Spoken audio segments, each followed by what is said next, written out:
At the end of the day, everything's a lesson. Dude, some lessons suck. Why are you gonna have to experience everything for it to be a lesson? This culture says, live and learn.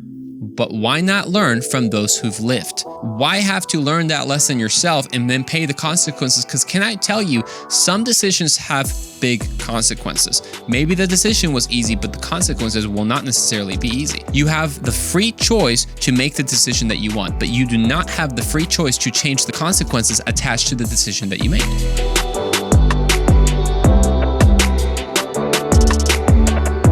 What's up, everybody? Welcome back to the Andrew Ramon Show. I'm so happy that you've tuned in. Thank you for listening on podcasts, watching on YouTube. Hey, before we continue to today's episode, I want to remind you, go ahead, rate this podcast. I need your help. I want more people to know about this show, and this is what we can do. If you're on Apple Podcasts, rate it 5 stars. Obviously, the only rating that's acceptable. I mean, let's just be honest. Should I read you some of the latest ratings? Breathtaking. The best show I've ever heard. The relevancy, the reason, the good looks. Best show in the world. Okay, maybe I made those ratings up, but hey, put some real ones in there. 5 stars only, obviously. Now just put whatever you think it does deserve. On Spotify, it's way easier. You can just press the stars, super easy. On YouTube, go ahead and like the episode, do a comment, hands up, I don't know, like high five or something like that, and then subscribe, hit the notification bell, the whole thing. And now I'm running out of breath because I'm trying to, get these announcements kind of in there so we can go into today's episode. Well, folks, here we are. It's another Monday. You've made the choice to tune in, and I hope that you're not regretting that choice, because today we're in fact talking about choices. Anthropologists and psychologists have figured out that we make right around 35,000 decisions every single day. And first of all, might I say, I'm honored that I'm one of those 35,000 decisions. I mean, doesn't make me that valuable because there's like 34,999 other decisions, but that's okay. At least you chose to be here with me at least, 20 minutes or so. Isn't that crazy? 35,000 decisions. Now, of course, many of these are small. They're trivial. They're non-consequential necessarily. But like maybe whether you put on your slippers or not in the morning, you turn on the lamp, you turn off the light, blah, blah, blah, blah. And then there's some more important ones like brushing your teeth, whether you have a lot of water, you drink a lot of water, maybe it's OJ in the morning. And then there are the more important decisions, like what to eat for breakfast. Will you go lazy and just go serve some cereal, serve the milk, and then the cereal? Bro, if you do that, look, this is a safe place for a lot of things. Like, I want you to know, this is a safe place. This show is for us to explore and, our decisions, our doubts, and our thoughts, and have conversations worth having. But if you put milk before cereal, I definitely can't help you. It's all up to Jesus, man. I will pray for you. I will deliver that spirit out of you in the name of Jesus. But unfortunately, I can't really help you besides that. Or maybe, you'll make a decision to kind of spice things up a little bit. Maybe crack some eggs. Oh, what about those sound effects, right? Chop up some onion, some tomatoes, some jalapenos, toast some bread, and then get some beans. I don't know the sound effect for beans, but look, if you're Mexican, you know what I'm talking about. Unos huevos mexicanos a la mexicana. Oh man, that tasted good. I'm sure by now you get the point. We make a lot of decisions. Now, of course, then there are the more important decisions, the ones that are consequential, the ones that do make a big difference in our lives and can truly determine certain seasons of our lives or the entire direction of our lives. Where we live, who do we decide to hang out with, where we go to school. That's always important. Whether we go to school, who we choose to date, who we choose to marry, huge decision. What we believe, who we trust, where we work, habits that we start, habits that we stop. All these are super important decisions, and they all make up who you are. Now, I once heard there's a phrase in Spanish, un dicho, que dice, dime con quién andas y te diré quién eres. That's right. Tell me who you are with and who you hang out with, and I can tell you who you are. Because all these decisions make a huge difference in our lives. And in fact, the older that we become, the more decisions that we make, right? The more empowered we are to make them. Doesn't it feel cool when you finally can make some decisions for yourself? Like, you know what? This time I know your mom dressed you up for school when you were little, but now you're in college. I hope she don't dress you up anymore. And you know, you can choose to wear those really nice sneakers that she's like, no, honey, you're going to get them dirty in school. But now they're all white. And you're like, you know what? I'm going to wear them this time because I'm 23 years old and I can do what I want. I'm grown. Hey, that's dope. If that's your big moment, man, go for it. That's really cool.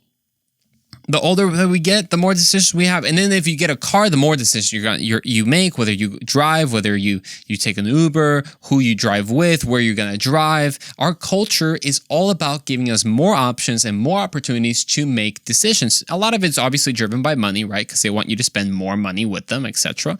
But then there are other things that, for example, like trends, whether it is on clothes, phones, the newest gadget, the newest car, the newest iOS.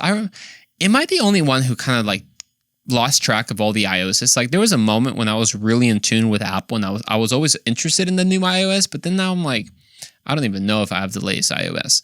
But going back to culture. Culture offers us a bunch of opportunities and a bunch of different options for us to choose from.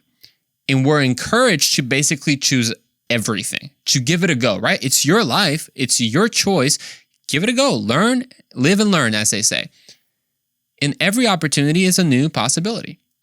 Our instinct is to believe that every opportunity is a good opportunity. And just because we can make a decision means we should make that decision. I'm a big Marvel fan. And I don't know if you got to see the show that came out over Thanksgiving called Hawkeye. Great. I thought it was good. I mean, there were certain moments that were kind of cheesy. And honestly, the character Kate was just bothering the heck out of me the whole show. Because I'm like, who do you think you are? Like, there's no way that Marvel's going to give her the credibility that they give Hawkeye, right? But then near the end, I was like, you know what? All right. She cool. That's fine. But there's a moment where Kate, that the superhero wannabe, asked Clint, Hawkeye, what his best shot was, right? What was the best shot? I mean, he's shot thousands of arrows, if not millions. What's the shot that he was most proud about? What's the one that he loved, that he always thought about? And, you know, it took him a minute. He pondered. He got quiet, and he said, it was a shot that I didn't take. That left Kate a little bit confused. She's like, wait, the shot that you didn't take? Because she asked, what's the shot that you're most proud of taking? And you're saying that the one that you didn't take is the one you're most proud of? And then it dawned on her. Oh, because there was a moment when Hawkeye had a chance to kill Natasha Romanoff. Again, I'm such a geek. I'm such a nerd about this stuff. But he decided not to. That was the shot that he decided not to take and give Natasha a chance, which obviously, if you've watched the whole Marvel movies and the cinematic universe, you understand. It's amazing. But that got me thinking. The shot he didn't take, that was the one he was most proud of. Our culture is bent on making us do stuff, to make decisions, to do things, to buy things, to start certain habits, to just start and do stuff. But what if maybe we took a step back and realized that maybe the best decision we can make at times is to decide not to do something? Have you thought about that? May I present to you that maybe in life there are moments that's worth not saying yes right away, because every opportunity is not necessarily a good opportunity. Maybe in 20, 30 years, when you look back and you think about all the decisions you make, you're also going to be thankful about all the decisions that you didn't take. All the places you didn't go, that job you didn't start, that relationship you didn't start. Ooh, aren't you thankful, right? What if, like Hawkeye, the shot we were most proud of can be a shot that we didn't take? In a culture that tells you to do everything because you can do anything, we're pressured into, basically try it all. 1 Corinthians 6, verse 12, Paul addresses something very similar in his day. The church of Corinth, of Corinth was a very big, would you say, multi-ethnic city. My gosh. The city of Corinth at that time had every type of culture, every type of religion, and the church was trying to thrive in there. And of course, when there's basically a little bit of everything and people tell you it's a pluralistic society, they're like, hey, do anything, right? And this is Paul's response to them. He says this, quote, "You say I'm allowed to do anything, but not everything is good for you. And even though I'm allowed to do anything, I must not become a slave to anything." Can I tell you this? The ability to do something does not mean that you have an obligation to do something. Ability does not equal obligation. And also, ability does not equal whether that decision is good or bad. Well, it's because, I had the money, so I bought it. Okay. Should you have bought it? Well, I had the money. Okay, just because you have it doesn't mean you have to spend it. Well, I just, it's like I was kind of feeling down and this dude talks nice or this girl's really pretty. So, we started it out and now it's kind of like I'm kind of tied up in the whole thing. But hey, I was able to, I was free. Really? Just because you can do something doesn't mean you should. As Paul says here very clearly, not everything is good for you. Did you actually know that? I know it sounds pretty like obvious, or okay, Mr. Captain Obvious. Of course, not everything is good for me. But I believe we live in such a way that we believe that everything is good for us. That at the end of the day, everything's a lesson. Dude, some lessons suck. Like, why are you going to have to experience everything for it to be a lesson? If you've watched this show a lot, I say this very, very often. This culture says, live and learn. But why not learn from those who've lived? Why have to learn that lesson yourself and then pay the consequences? Because can I tell you, some decisions have big consequences. Maybe the decision was easy, but the consequences will not necessarily be easy. I've heard it say, you have the free choice to make the decision that you want, but you do not have the free choice to change the consequences attached to the decision that you made. Let that sink in. Make whatever decision. You're allowed to do anything, right? But you're not allowed to change the consequences of your choices. So this is why I encourage you, take a step back and maybe think about that shot that you shouldn't take. That just because you can do something doesn't mean you should. Because little by little, you will become actually a slave to that. It honestly surprises me, this mentality of live and learn that we have in our culture, as if we've closed our eyes and we've shut the door on the 2,000, 4,000, 5,000 years of human history, or at least of recorded history that we have, and right around maybe 3,000, 4,000 years of human recorded history. And we've said, you know what?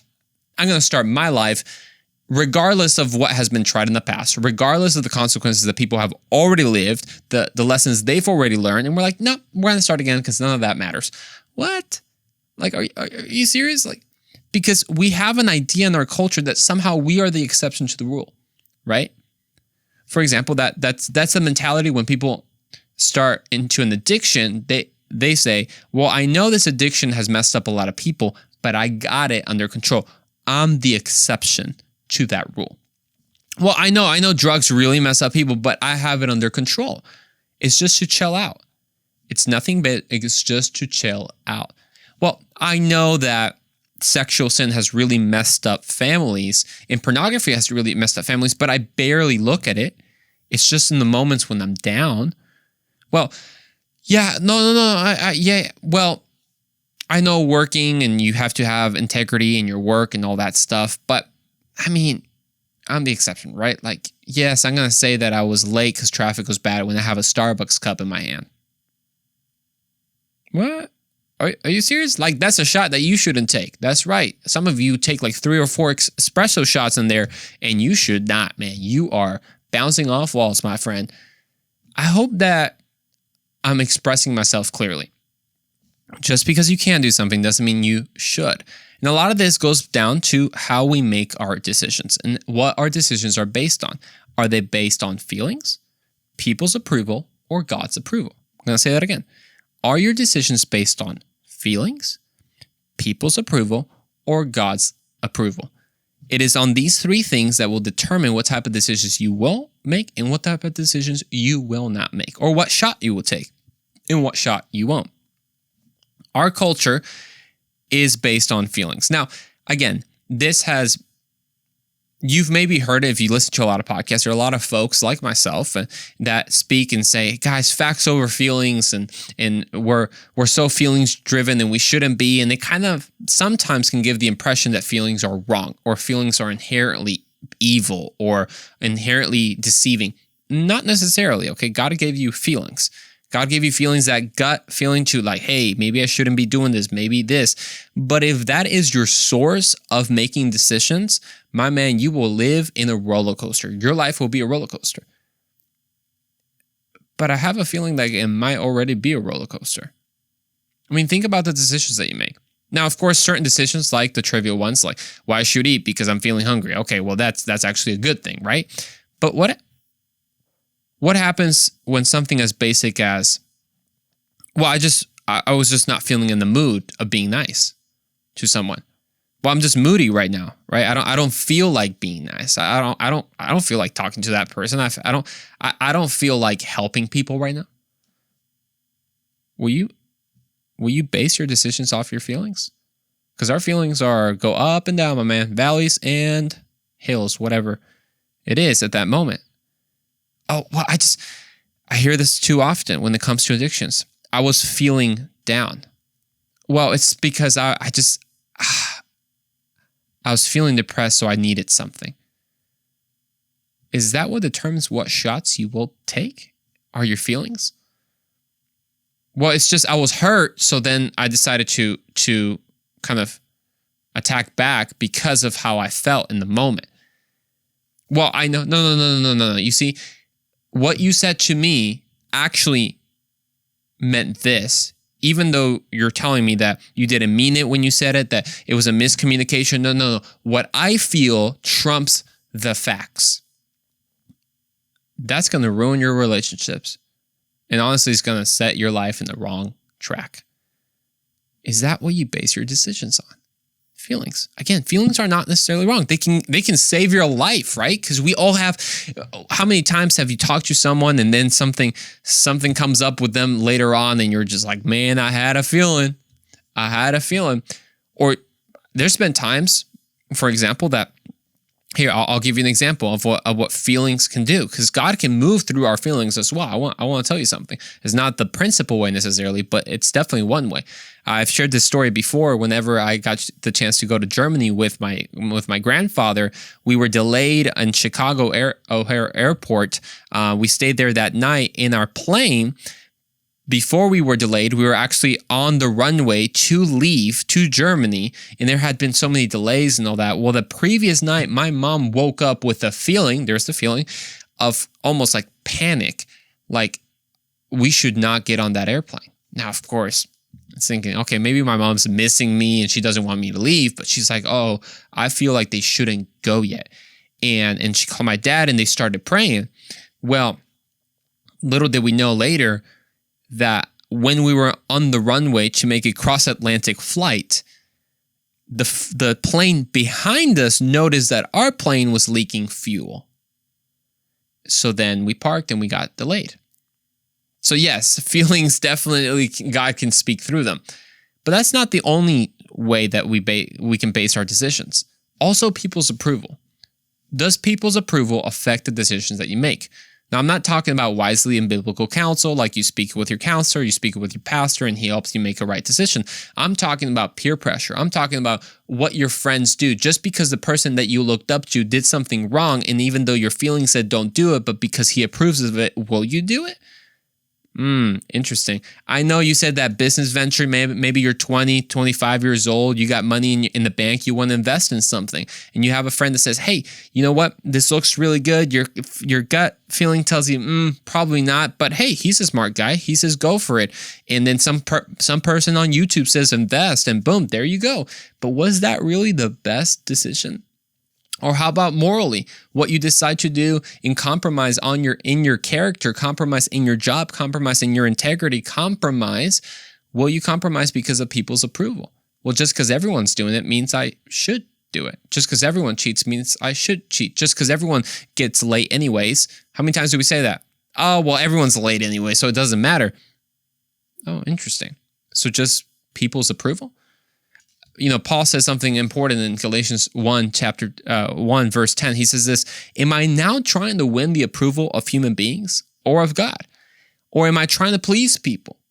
If I were still trying to please people, I would not be a servant of Christ. And this is where it comes, not the trivial matters of whether being late at work or other circumstances.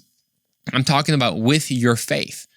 What happens, as I've said, when your faith becomes an inconvenience? What happens then?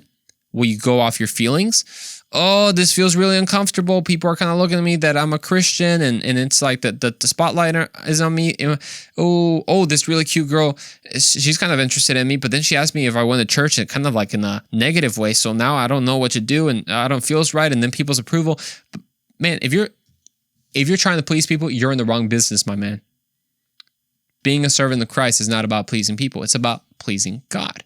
And that's the third thing that we can base our decisions on. Pleasing God and having his approval. There is this truth in the Bible that God tells us that he sees everything. He's omniscient. He knows everything. He's omnipresent. He's everywhere, meaning he sees it all. Even the psalmist says, even if I were in the depths of Sheol, you're there. And the top of the mountain, you're there. There's nowhere that I can escape your presence. Now, in a lot of ways, that can be a little scary, right? Like, oh, is God always watching? He's watching you. And you're like, oh my gosh, that's scary. It's like, because we picture God kind of like an old man with a lightning rod ready to strike us the moment we do something wrong. Well, he's definitely watching all the time. The bad, the good, and the ugly. But it's also interesting that he's watching the good things that we do as well. Something that I always loved as a kid is whenever my dad saw me do something good, because it made him proud and it made me feel good. God doesn't only see the bad that you do, which that's necessary, right? But he also sees the good that you do, the good decisions, the decisions that you choose not to make, the decisions that you choose to make. He sees that and he's proud of you. Sometimes we get that feeling when we do something right and then no one sees it and we're like, dang, did it even count? God's watching. God saw you do it right. In this episode, I hope that you were challenged to maybe take a step back now every time you have to make a big decision. Say, okay, I know it's an opportunity, but is it a good opportunity? And then take it one step further. Is it God's opportunity? Because sometimes differentiating between good and evil is not, or good and bad is not really hard, but then the good and the best, now that's difficult. What about your life right now? What decisions have you made that maybe they were a little rushed and now you're going to do things a little differently? What's going to be the shot that you're most proud of? It might be the shot that you didn't take.